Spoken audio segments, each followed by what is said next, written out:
All right, thanks for watching. And here is an integral with a very surprising answer. So let's evaluate the integral from 0 to 1 of floor of 1 over square root of x dx.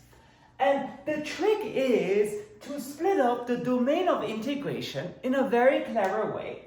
Namely, that integral is the same as the sum from 1 to infinity of the integral of 1 over n plus 1 squared to 1 over n squared of that floor.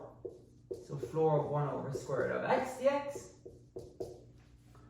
Because it turns out if x is between 1 over n plus 1 squared and 1 over n squared, then if you take square root and reciprocals, this implies that 1 over square root of x is then squeezed between n and n plus 1. And so, in particular, almost everywhere, that floor of 1 over square root of x is equal to n.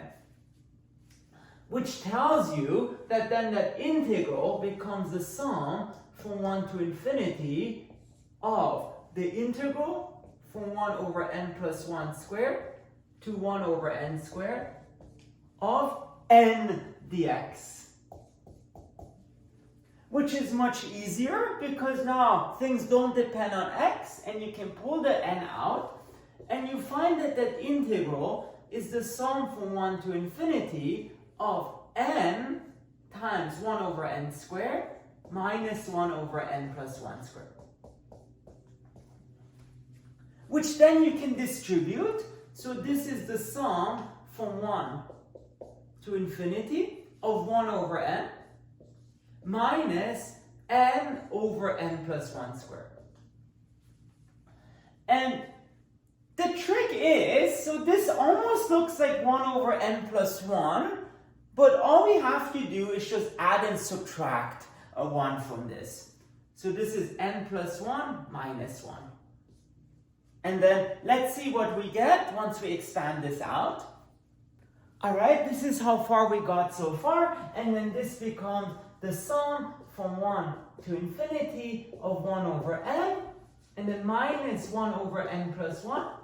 And then plus 1 over n plus 1 squared. And the cool thing is, so first of all, we can split this up because this is convergent. And also, this turns out will just become a telescoping sum. So this is the sum from 1 to infinity of 1 over n minus 1 over n plus 1.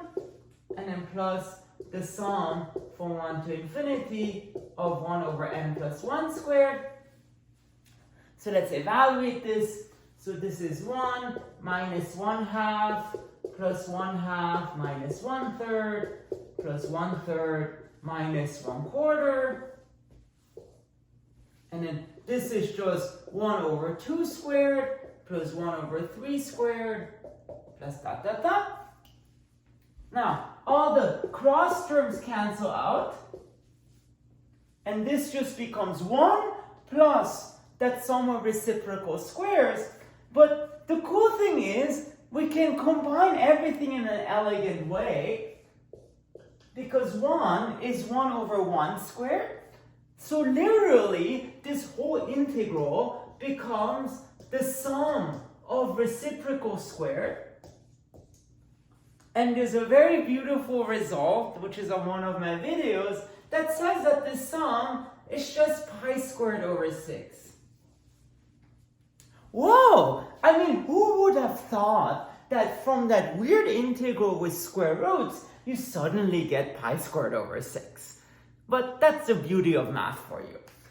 Alright, I hope you like this. If you want to see more math, please make sure to subscribe to my channel. Thank you very much.